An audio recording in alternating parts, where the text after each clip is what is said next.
Hello and welcome to Nucleotides genetics lessons, and in this video I have prepared two multiple choice questions for you, and as usual I recommend you to stop video here, read the questions, answers, choose your correct answers, and when you would be ready you can run video again and you can compare your answers with my answers and explanations.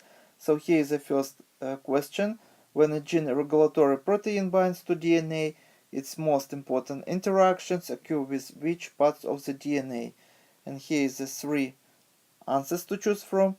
Answer A, base pairs. Answer B, sugar groups in the DNA backbone. And answer C, phosphate groups in the DNA backbone.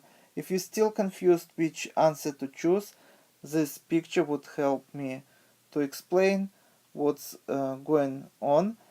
And if you take a better look at this picture, you would see that phosphate groups here are negatively charged, and regulatory proteins that bind to the double-stranded DNA are positively charged, so they would use these negative charges in order to bind to the double-stranded DNA. But this doesn't define the site to which they would bind, because double-stranded DNA is a large molecule that can be millions of bases in length, and of course proteins, in order to be regulatory proteins, need to bind to specific sites on this DNA, and exact position of the protein on the double-stranded DNA would be defined by the base pairs. Base pair sequences are unique, and this allows regulatory protein to bind to the specific places on the double-stranded DNA. So our answer would be answer A. And next question would be, which of the following is the initiation site in a gene? And answer A, the part of promoter where transcription factors begin to bind. Answer B, the part of promoter where RNA polymerase first binds. And answer C, the part of promoter where transcription actually begins.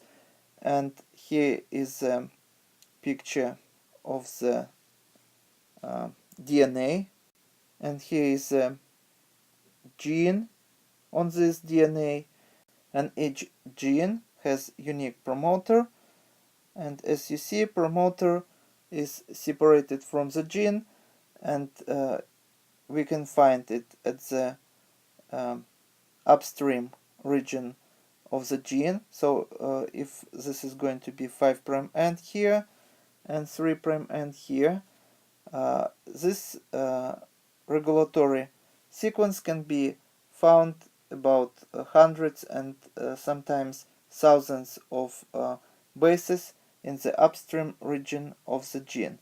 So this is also going to be 5' end and 3' end of the gene. And over here we can find start codon, and the sequence is A, T, and G. And on the message RNA it is A, U, G, and of course this is going to be coding strand of the DNA.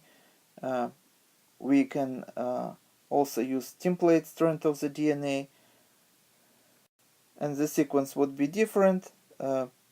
On the template strand of the DNA we would find T, A, and C here, so this is going to be complementary base pairs that would pair with these bases, and this sequence defines start codon, and this is where translation of the gene begins.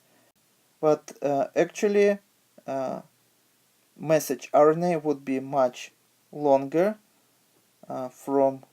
This would start from here and would end after the last stop codon, and stop codon can be, for example, on the message RNA this can be UAA, and on the coding strand of the DNA this is going to be TAA.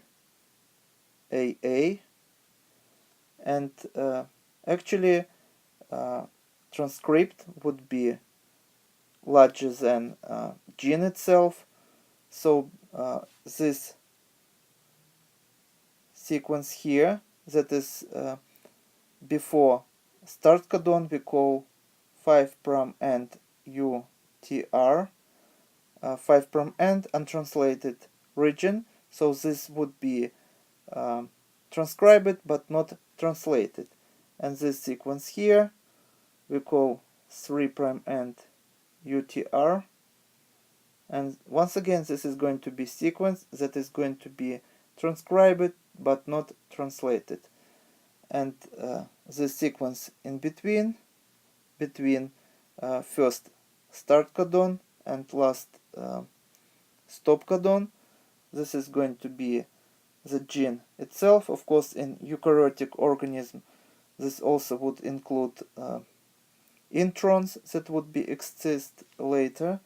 But actually, as you see, transcription would begins before translation, and we call initiation site of the gene the part of promoter where transcription actually begins. So this is going to be over here. And this is going to be answer C. And this is all for today. Thank you for your attention. Please subscribe for my new videos that I post almost every day. Thumbs up if you like this video. Please write your comments, questions if you have any. And see you in the next video. Goodbye.